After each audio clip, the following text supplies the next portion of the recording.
Wow, I have a lot to live up to after that one. Good morning, everyone. Thank you so much for having me. I'm so grateful to be here. A special thank you to Doug Young. I'm really appreciative. Before I begin, I need your help. I need you all to sit back, relax, close your eyes, take a deep breath, do whatever you have to clear your mind from all thoughts. Yes, close your eyes, everyone. I want to paint a picture for you to better understand Sudan today. Picture yourself in a desert village, being bombed, looted, and burned. In the distance, you see men on horseback holding guns. You hear screaming women being raped, children being tortured, and the cries of loved ones being killed. You feel the ground shaking as your people run past you in the attempt to escape, but they are caught and killed. You look around you to see the mutilated, separated, limbs and pieces of the bodies that once belonged to your friends and families. The bloodshed soaks the ground. Your family has perished. Your brother, sister, mom, dad are all gone. You are alone and forlorn in a place that was once your home, but now transformed into ashes. You ask yourself, why is this happening? But the only answer you can possibly think of is the fact that you are sitting on fertile land with the wrong color skin. Open your eyes. Allow me to introduce you to Sudan.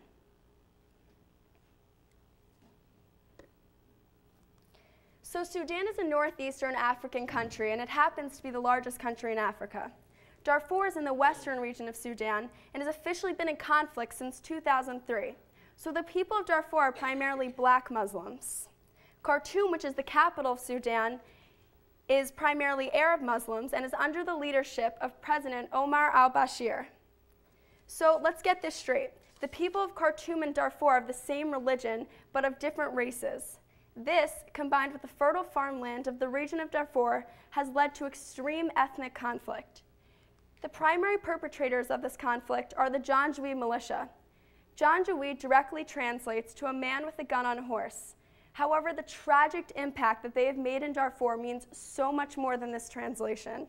The Janjaweed Militia, while not a part of the Sudanese military, are under the order of President Al Bashir to create chaos in Darfur. The Janjaweed attack, kill, and destroy Darfur villages consisting of black Muslim people. Over 400,000 people have died, and 2.6 million have been internally displaced in Darfur.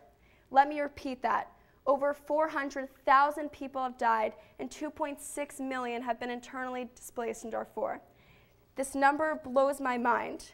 There are also over 250,000 refugees living in camps in the bordering country of Chad. So a question that's constantly asked is, why is this happening? Do the Janjaweed Militia and Al Bashir have any reason to persecute the black Muslims of Darfur? So in 2003, the conflict escalated because the Justice and Equality Movement and the Sudan Liberation Movement took up arms against the Sudanese government in support of Darfur's black Muslims, claiming unfair treatment. So the Darfuris didn't just attack the government for no reason. We have to understand that the Darfuris have been the victims of attack from 20 years prior to this. This leads to the retaliation from the government and eventually the onslaught, which has grown from the disparity of resources and farmland that have plagued Sudan since it was made a nation by the British in 1956. So what the British did was they combined the Arab populations of the north with the black Muslim populations of the south without considering the tension felt between the two groups because of the Arab slave trade. This leads us to an air of superiority by the new government, which is primarily Arab, and growing fear among the African populations within Sudan. So once the need for economic development comes into the equation, disaster struck. So while the Arabs control the government, the resources for development, mainly oil and farmland, are located in the regions that were primarily black Africans. This includes the farmland of Darfur. The only thing that has stopped these attacks from occurring today is the fact that so many have been displaced and will continue to remain hungry, isolated from their homes until the conflict is resolved and the threat of the Janjaweed is completely gone. This was 2003, guys. It's 2012 now. What have we done to stop this? The main problem now is that these people are living in horrible living conditions, away from their homes in the refugee camps, and cannot return until peace is restored. Genocide. Noun. The deliberate killing of a large group of people, especially those of a particular ethnic group or nation. So let's go over the term a little bit. The term was created in 1944 by a Polish lawyer by the name of Raphael Lemkin. Lemkin combined the Greek word genos, which means race, with the word cide, which means to kill, to get genocide. The key part of this definition is that it is the intent to kill or eradicate a national, ethnical, religious, or racial group. So Darfur has been a controversial topic in the past because a lot of people wonder, is there proof that the Sudanese government and the Janjaweed Militia have the intent to eradicate the black Muslims of Darfur? So sometimes in our social studies class, we don't completely absorb the information. It just kind of goes right by our heads. I mean, hopefully you're not sleeping like this guy. However, one of the main purposes of history class is to teach us the mistakes of the past so that we don't make them in the future. Genocide has been a recurrence throughout history and is still happening today. We need to start paying attention. Let's go into a brief history of genocide in recent times. So the Armenian genocide began in the year of 1915 and lasted until 1923. The Ottoman government systematically killed up to 1.5 million Armenians during the genocide. Hundreds of thousands of Armenians were homeless and stateless refugees. The population of historic Armenia and the eastern part of Anatolia was completely wiped off the map. Wiped off the map. The Turks who make up the government were Islamic, while the Armenians were a Christian minority. So unlike Darfur, this is a religious conflict. However, similar to Darfur, the Armenians carried out the economic system with their labor, while the persecutors were a part of the government. Where was the rest of the world during this injustice? 1933, in Germany, Adolf Hitler was appointed chancellor.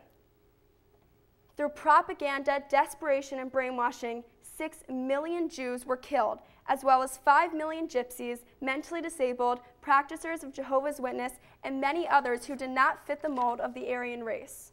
So similar to Darfur, the government played a huge role in the genocide. However, many people witnessed the Holocaust and did not speak out. Elie Wiesel, a Holocaust survivor and renowned author, has a very poignant quote that I'd like to share with you. Elie Wiesel states, "Because I remember, I despair. Because I remember, I have the duty to reject despair." After the Holocaust in 1945, world leaders cried, "Never again." The year of 1994, in Rwanda, 800,000 men, women, and children were killed. There were primarily two ethnic groups in Rwanda, the Tutsis and the Hutus. The Hutu extremists blamed the Tutsis for their economic, political, and social pressures. Policymakers in the US, France, and Belgium were well aware of the preparations they took for this genocide. Yet the world was silent, and we are now held responsible. I will be reading you a testimony by Carl Wilkins, who was the only American who stayed in Rwanda during the genocide. Carl expressed to me, "When I said goodbye to my wife Teresa and our 3 small children on April 10, 1994, I really had no idea what lay ahead. Teresa and the children were evacuating Kigali, Rwanda, with the other Americans in the face of what would become genocide. I remember telling her that this violence wouldn't last more than 2 weeks. How wrong I was. If by some mysterious way I had been told that in the coming 3 months, hundreds of people would be slaughtered, that I would be shot at multiple times, threatened by death by several killing squads, I would have never believed it. As I look back, I still find it not only hard to believe that I wasn't killed, but that together with Rwandan friends, we were able to be a part of stopping a massacre of over 400 orphans. Equally amazing is the fact that 2 days later, some members of the would-be massacre squads turned into volunteer helpers in working with me to haul 2 heaping truckloads of orphans' belongings to the church. We ended up relocating the orphans as well. These stories, along with the examples of service, even service like killers hauling orphans' things, have convinced me beyond a shadow of doubt that there are no tools more powerful than stories and service to change the way we think, feel, and act toward the other. Stories inspire service, and service empowers stories. Learning and sharing the stories of those in need, both close to us and far away, and then pitching in as partners is something we can all do. We gotta do. So, I have 3 questions for all of you. Number 1, why are we allowing this brutal chapter of history to repeat itself again and again? Number 2, what is the free world doing to stop these injustices? And lastly, and most importantly, what can we do? We are teenagers. Our parents dictate our privileges and there are legal obligations that we must fulfill being under 18. However, we are not powerless. I have proof for all of you. So in 7th grade, my mom dragged me with her to a film festival that I had absolutely no interest in going to. Little did I know it would change my life forever. The Devil Came On Horseback is a documentary based on a man named Brian Steedle who joined the African Union in 2004 to help monitor the ceasefire in Sudan.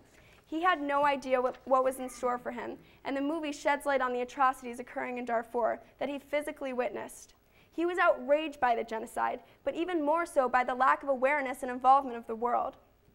He came back to America in an effort to raise awareness and send aid to Darfur, but the voices of protesters were not loud enough. After seeing this movie, I was so frustrated and confused. I am still to this day perplexed by us just sitting back and watching these atrocities occur. Darfuris are not a priority for the media around the world. We can all watch the news and see what is, and I'm not undermining any of those places around the world that are in the media. However, we have to realize that Darfur is so important. It's also important to understand America is the leading international donor to humanitarian aid in Sudan, sending almost $1 billion. The real problem is that we've elected to negotiate with a leader who has been indicted by the International Crimes Court twice.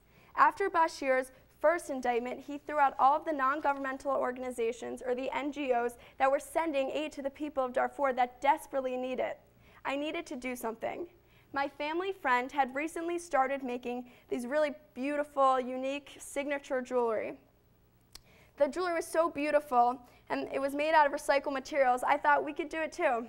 So after gathering many students together, we started having workshops and eventually having jewelry sales for almost every holiday. We raised a few $100s, but nothing too significant.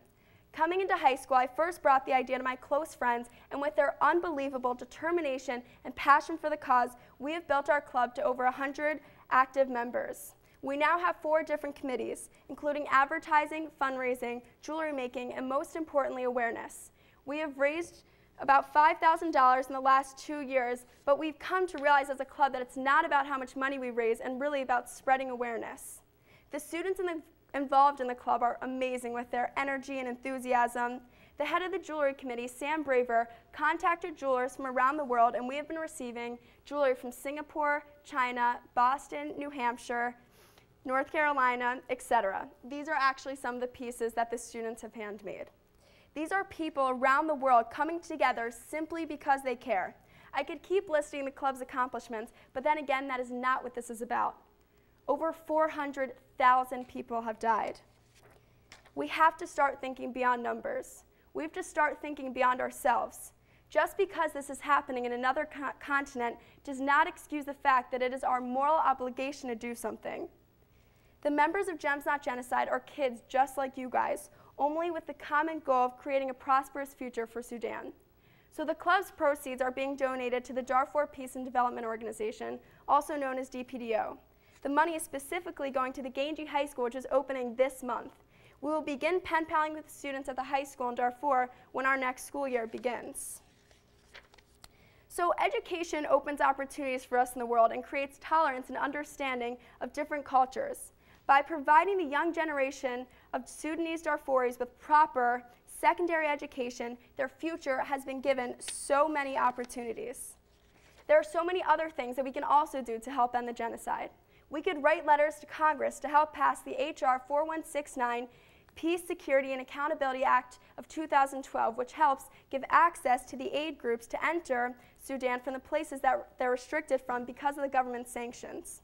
We could contact the media and tell them that we're interested and passionate about the cause. We could do the same thing with government officials. If every one of us leaves here and tells at least 2 people about what we've learned today, we have already made an impact in raising awareness. So dehumanization is one of the first steps to genocide. We must be aware of the stereotypes we give to the people around us, even if they're our friends. Let's start thinking about people as human beings instead of their backgrounds or ethnicities. Let's stop repeating history's mistakes and fulfill the world's cries of never again. Let's spread the word about this on Twitter, Facebook, Instagram, etc. I would like to end with this very powerful quote by Martin Niemöller, who is an anti-Nazi theologian writer. "First they came for the socialists, and I did not speak out, because I was not a socialist. Then they came for the trade unionists, and I did not speak out, because I was not a trade unionist. Then they came for the Jews, and I did not speak out, because I was not a Jew. Then they came for me, and there was no one left to speak for me." Each of us have a voice and the power to make a difference. It is our obligation to speak out and impact others who cannot. If we can make a difference in the life of only one Darfuri, we have made a positive impact. Now, let's open our eyes. Thank you.